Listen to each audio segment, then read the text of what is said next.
sama-sama semangat. Yang kedua adalah senang namanya. Ya. Jadi ketika Bapak Ibu belajar dengan siapapun, dimanapun, Bapak Ibu harus dalam kondisi senang. Kondisi apa? Senang. Kalau Bapak Ibu ikut seminar, Bapak Ibu ikut seminar, posisi sedih, mikirin utang, Bapak Ibu. Malah aku ngomong apa ya mudeng. Lagi malah, wah Pak, yang di sono Pak, itu yang cewek yang sono udah hamil 3 bulan Pak. Yang sono apa lagi Pak? Bapak Ibu ya, utang segala macam udah, Bapak Ibu nggak usah dipikirin. Tadi ada mungkin nih, kesini ngojek ke sini di depan tuh belum bayar juga. Itu Pak masih gaduk ternyata. Bapak Ibu utang, pokoknya Bapak Ibu ikut seminar ini utang nggak usah dipikirin. Ya. Ikut seminar ini dari pagi sampai sore, pulang-pulang utangnya lunas Bapak Ibu, tepuk tangan. Enak, seminar saya dengan utang itu memang nggak perlu dipikirin. Utang itu saya kasih tahu bahwa utang itu perlunya dibayar Bapak Ibu. Ketika Bapak Ibu ikut seminar saya, mau seminar ini atau seminar yang lain dengan judul-judul yang lain, Bapak Ibu memang harus senang. Ketika Bapak Ibu ingin tertawa bebas. Mau nyekakak sampai dor-dor bebas di sini tuh. Yang penting sampean seneng, saya merongos gitu loh. Bebas pokoknya seneng. Ini gak ada kalau orang ketawa jangan dulu. Oh bebas di sini. Yang penting Anda sekan apa? Orang seneng itu mudah mencerna ya. Karena ini pelajaran kita hari ini juga lumayan banyak gitu ya. Sebanyak-banyaknya Bapak Ibu tetap kita 1 hari ya Bapak Ibu. Mungkin Bapak Ibu yang ingin bertanya lagi atau ingin apa lagi, kalau lebih lagi segala macam karena waktu tidak cukup, mau tidak mau Bapak Ibu ke hari berikutnya ya. Saya ada kelas lagi setelah hari ini ya. Sebetulnya konsep Financial Secret saya adalah 10 hari. Tetapi paling tidak Bapak Ibu ikut belajar dengan saya 1 hari ini ya. Sedapat-dapatnya Bapak Ibu mau bertanya dengan saya bebas ya. Yang penting 1 hari ya. Tapi 1 hari saya akan bahas 3 ini. Oke. Nah, jurus yang ketiga. Kenapa orang ikut seminar dan dia akhirnya berhasil? Yang ketiga adalah ikut terlibat. Ikut apa? Terlibat. Ketika Bapak Ibu seminar ya, dan mau ikut terlibat, secara otomatis Bapak Ibu ngerti sendiri tanpa harus menghafal Bapak Ibu ya. Ngerti sendiri. Misalnya saya katakan gini, yang pertama apa? Semangat. Bapak ikut semangat gitu. Dengan ikut ngomong, ikut terlibat, maka Bapak Ibu akan mengerti sendiri. Ya, ini masih gampang pelajarannya. Kalau nanti hosting domain, Bapak Ibu ngikutin saya saja tanpa harus dihafal Bapak Ibu. Pelajaran saya tidak ada yang perlu dihafal. Tapi Bapak Ibu saya jamin Bapak Ibu hafal sendiri. Kan luar biasa. Bapak Ibu sudah siap ikut terlibat Bapak Ibu? Siap? Oke, kita tes. Ya, misalkan namanya ikut terlibat, pokoknya Bapak Ibu tak suruh ngapain, Bapak Ibu ngikutin, namanya ikut terlibat ya. Kita tes ikut terlibat. Angkat tangan kanan. Yang punya tangan kanan, angkat tangan kanan. Yang tidak punya tidak usah. Oke, goyang-goyang Bapak Ibu.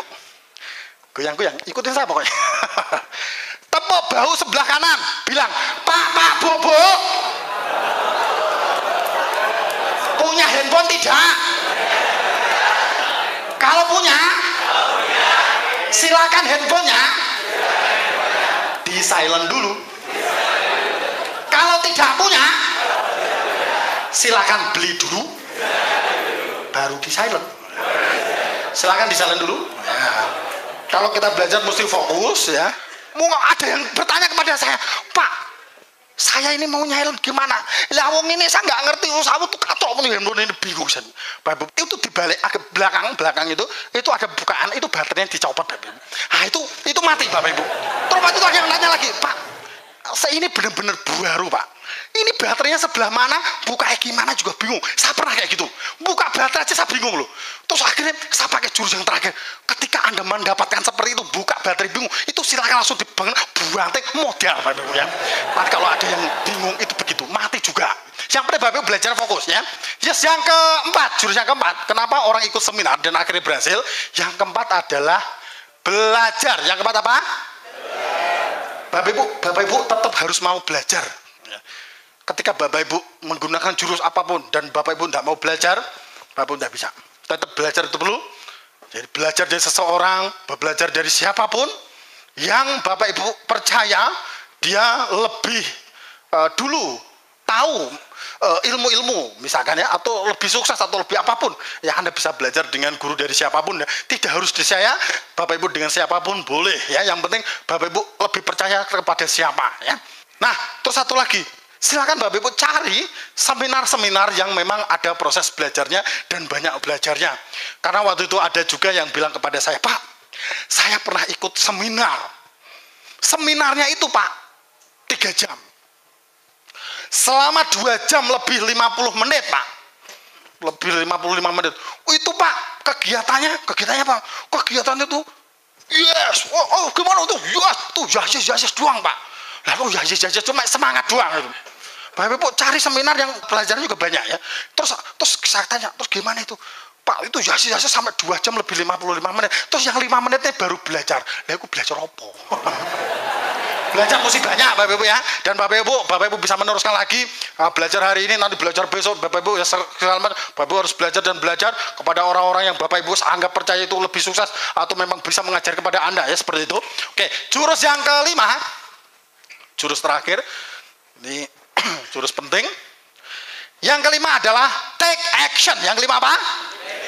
Take action. Ketika Bapak Ibu belajar dengan siapapun, dimanapun, segitu banyak buku Bapak Ibu pelajari, Bapak Ibu sampai belajar S1, S2, S3, sampai S10 itu, sampai S5 gitu, dan Bapak Ibu tidak ada take actionnya, maka Bapak Ibu tidak akan ada berhasil Bapak Ibu.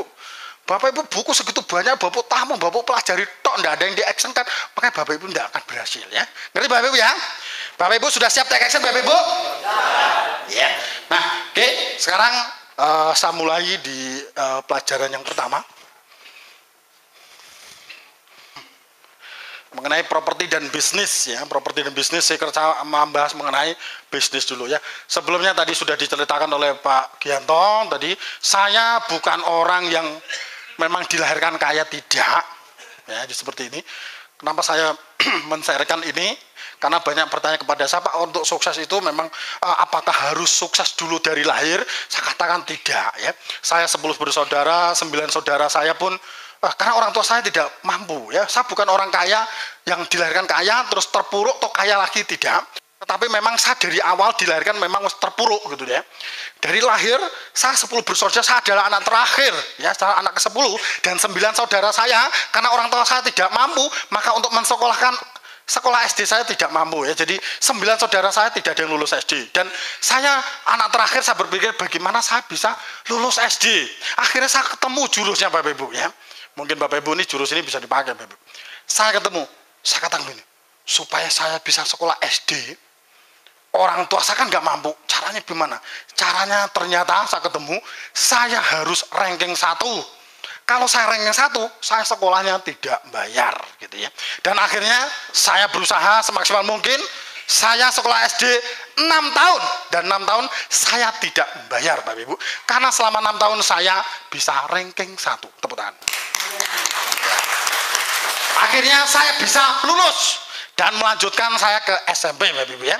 Dan tekad saya juga sama, supaya saya tidak membayar, saya harus ranking. Dan betulan selama 3 tahun di SMP saya tidak pernah bayar, karena saya selama 3 tahun di SMP ranking 1. Betul. Saya melanjutkan waktu itu, pikiran saya pengen langsung kerja Bapak Ibu. Mungkin anak Bapak Ibu ada juga berpikiran dengan saya sama ya. Saya pengen langsung kerja, saya pilih SMA atau dulu STM bukan SMK. Kalau sekarang SMK ya. Dulu STM gitu. Saya pilih apa ya? Akhirnya saya pilih STM. Ya, saya STM jurusan elektronika. Di Pati sana ada STM unggulan. Ya, STM unggulan. Kalau STM yang biasa itu pulang paling jam 12-an gitu, jam 12 atau jam 1 gitu. Kalau STM unggulan saya pulang jam 5 sore. Belajar dan praktek gitu. Nah, saya di STM. STM saya 3 tahun, ya. Dan selama 3 tahun di STM unggulan, saya tidak pernah membayar. Karena di STM 3 tahun saya ranking 1. Tepuk tangan. Jadi selama saya sekolah 12 tahun, saya belum pernah ranking 2. Waktu itu ada yang bertanya, Pak, rasanya ranking 2 gimana? Aku bingung Pak. Nggak tahu, saya nggak pernah ranking 2. Nah, Bapak Ibu, sebetulnya Pak untuk ranking 1 itu, nah ini ada jurus lagi Bapak Ibu. Pak untuk ranking 1 tuh gimana sih Pak? Apakah sulit? Saya katakan, ternyata Bapak Ibu, saya sudah temukan jurusnya. Ranking 1 tuh gampang. Bapak Ibu, jurus saya ini bisa dipakai untuk putra-putrinya. Mungkin putra-putrinya ranking berapa? Bapak Ibu ikut ikut seminar ini nanti akan saya kasih tahu bagaimana saya bisa ranking 1. Untuk ranking 1, saya cuma gunakan 3 jurus. Berapa jurus? 3 jurus. Jurus untuk ranking 1, 3 jurus ini bisa dipakai untuk putra putrinya. Jadi Bapak Ibu udah ikut seminar ini,